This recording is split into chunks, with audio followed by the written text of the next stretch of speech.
their properties and identify them in chemical reactions. Chemists like chemicals, but it's very hard to learn about every chemical individually. There are just so many. Instead, chemists look for patterns. We put chemicals in groups and we compare chemicals with one another. Two of these groups are acids and bases. The simplest description of an acid could be a substance that tastes sour, while the simplest description of a base could be a substance that reacts with an acid. Over time, descriptions of acids and bases have changed. Each description is named after a different scientist or group of scientists. In 1887, Svante Arrhenius described acids and bases on the basis of whether they produced hydrogen ions or hydroxide ions when added to water.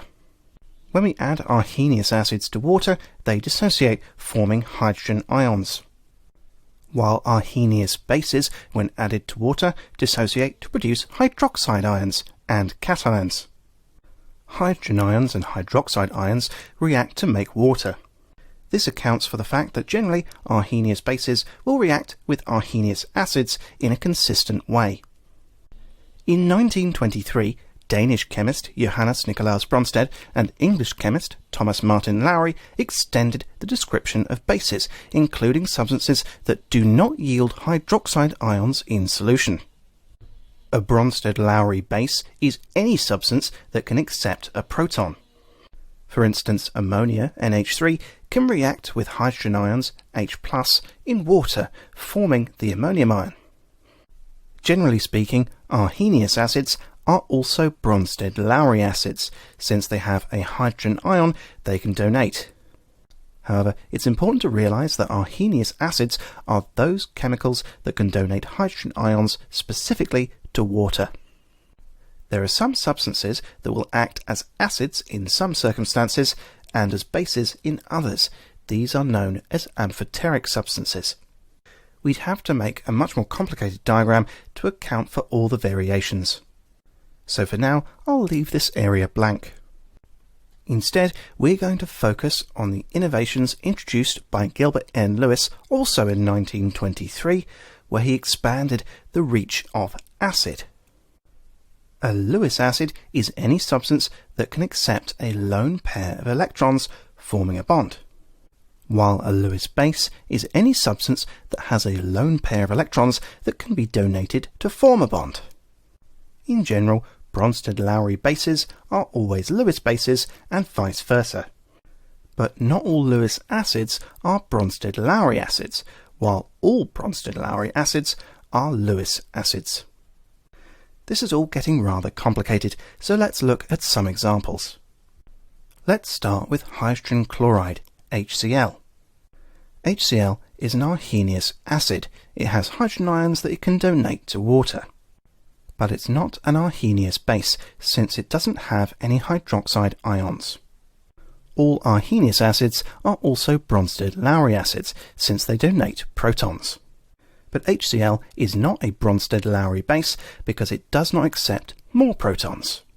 And HCl is also a Lewis acid, since all Bronsted-Lowry acids are Lewis acids. We can see HCl can be attacked by the lone pair of ammonia, a Lewis base. But, except under extreme circumstances, HCl will not behave as a Lewis base. Now let's take a quick look at BH3, borane. BH3 doesn't readily donate its protons, so we wouldn't consider it an Arrhenius acid or a Bronsted-Lowry acid. But, for reasons we'll look at soon, BH3 will accept a lone pair from a Lewis base. And BH3 doesn't fit the requirements for Arrhenius, Bronsted-Lowry or Lewis bases. We know it can't be a Lewis base because it doesn't have any lone pairs at all. Again, we'll come to that soon. What about NaOH? It's clearly an Arrhenius base, and we know it's a Bronsted-Lowry base because the hydroxide ion readily accepts protons. And it's also a Lewis base because it accepts protons by donating a lone pair, forming a bond. But it's not acidic under any category. And next we have ammonia, NH3. Under normal circumstances, ammonia will not donate its protons, so we don't consider it Arrhenius acidic or Bronsted-Lowry acidic. It's also not Lewis acidic. We don't see circumstances where ammonia accepts a lone pair. Ammonia also doesn't fit the definition of an Arrhenius base. It doesn't have hydroxide ions to donate. However, ammonia does react with water, producing hydroxide ions in solution, and so acts like an Arrhenius base. However, ammonia is definitely a Bronsted-Lowry base since it accepts protons. And since it does this using the lone pair to form the bond, it's also a Lewis base. The advantage of Lewis's description was this: Lewis acids and Lewis bases react in predictable ways. Since the set of Lewis acids and bases is bigger than the others, Lewis's description allows us to easily compare a greater number of chemical reactions. There's nothing wrong with a Bronsted-Lowry description, it's just more specific than Lewis's. If we see an area of one molecule that's electron deficient, and another area that's electron rich with a reactive lone pair, we can guess how they might interact, meaning that we can predict where bonds are likely to form. In practice, we need to know a little bit more than this, but it's a great starting point. When a Lewis acid reacts with a Lewis base, they form what's called a Lewis acid-base adduct. Here's an example of a Lewis base, ammonia. Ammonia has a reactive lone pair.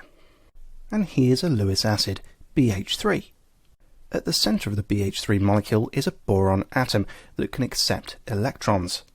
So we predict that the nitrogen will form a bond with the boron, and the molecule we get is called the Lewis acid-base adduct. But that leaves one problem. How do we know where lone pairs are and are not?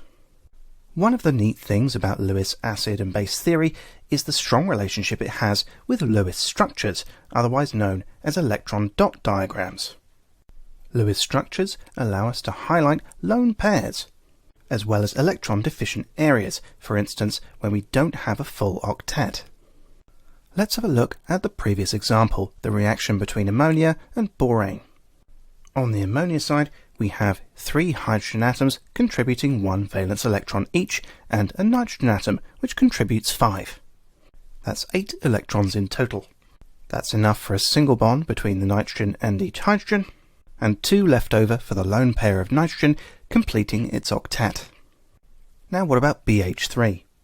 Each hydrogen contributes 1 valence electron, and a boron atom contributes 3. That's 6 electrons in total. 6 is just enough to form single bonds between boron and each of the hydrogen atoms. The boron atom could be more stable with 1 extra bond, but it doesn't have the electrons to do it. Instead, we need both electrons to be provided by a Lewis base. The nitrogen donates both electrons in its lone pair into the nitrogen-boron bond. However, not all lone pairs are reactive. The reasons for this are a bit too complex for this video, so here's a list. These are the main ones. We tend to see more reactive lone pairs on more electronegative elements. And the electron-deficient species that will act as Lewis acids include boron and aluminum compounds and various transition metal ions. You don't need to remember all these examples. You'll just need to remember how to draw a Lewis structure, find a lone pair, and find an incomplete octet. Now let's have a look at some examples in reactions. BF3 can react with F- ions, forming BF4-. If we draw the Lewis structures, we can easily see where the lone pair that forms the bond comes from. The fluoride ion, with its reactive lone pair, forms a bond with the electron-deficient boron. And here's an example where we have a transition metal ion, silver+, reacting with a Lewis base, ammonia. With positive metal ions, we tend to leave out any valence electrons, particularly with transition metals, where it becomes much more complicated. The lone pairs on the nitrogens of the ammonia molecules form bonds with the silver.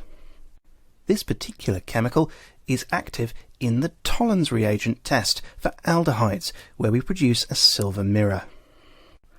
And Lewis acids and bases are also very important in organic synthesis.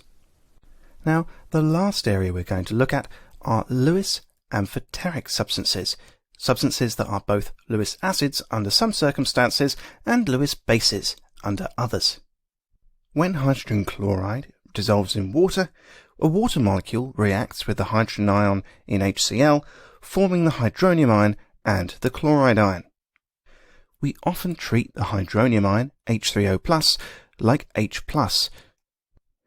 But actually, whenever we see H+, we're really dealing with a Lewis acid base adduct.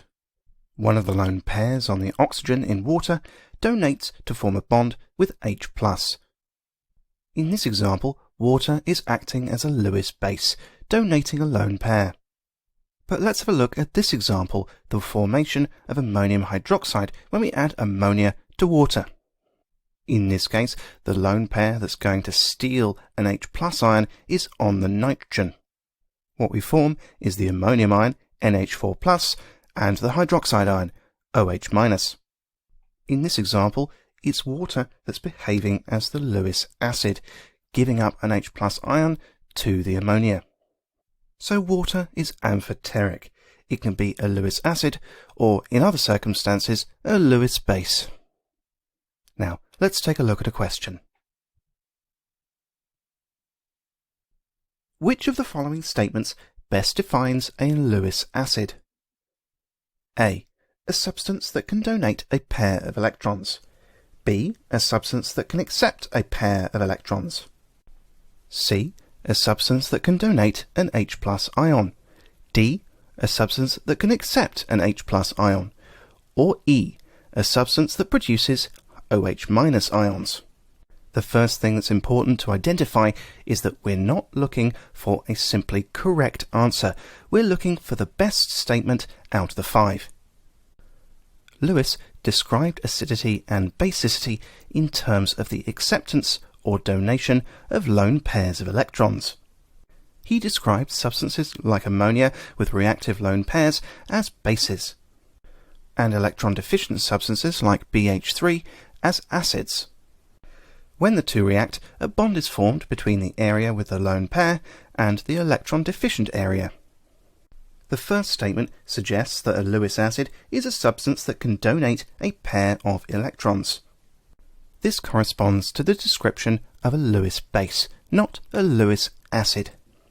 The second statement suggests that a Lewis acid accepts a pair of electrons. This fits nicely with what we've already seen, so let's hold on to this answer and check the other 3.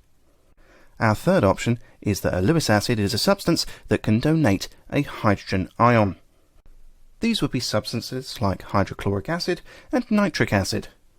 Here's the reaction of a common base, sodium hydroxide, with hydrochloric acid, forming sodium chloride and water. This reaction does conform to the description of Lewis acids and bases, because a lone pair from the hydroxide ion is attacking the hydrogen ion. Statement C is not our correct answer, because even though a substance that can donate a hydrogen ion is a Lewis acid, not all Lewis acids donate hydrogen ions, so this statement is not the best description. Instead, this type of acid is commonly referred to as a Bronsted-Lowry acid. The next statement changes the game by talking about accepting hydrogen ions. This is a good definition of a Bronsted-Lowry base, and not a Lewis acid.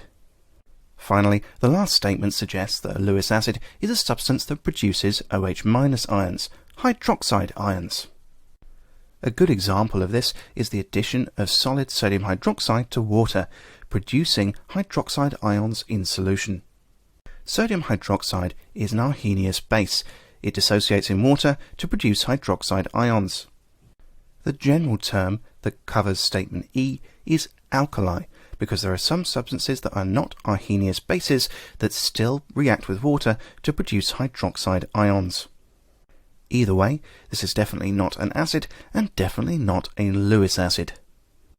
Meaning, of the 5 statements we've been given, the one that best defines a Lewis acid is a substance that can accept a pair of electrons. Let's have a look at the key points. Arrhenius, Bronsted and Lowry, and Lewis described acids and bases slightly differently.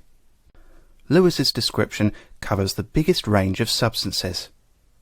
A Lewis acid is simply any substance that can accept a lone pair of electrons, while a Lewis base is the reverse, a substance that can donate a pair of electrons. Lewis acids accept lone pairs, while Lewis bases donate lone pairs. You can remember this by taking the B and flipping it and making it look like a D. Lewis acids and bases react to form Lewis acid-base adducts, for short, Lewis adducts. And finally, we can use Lewis structures to work out what's a Lewis base and what's a Lewis acid by highlighting lone pairs or areas which are electron deficient.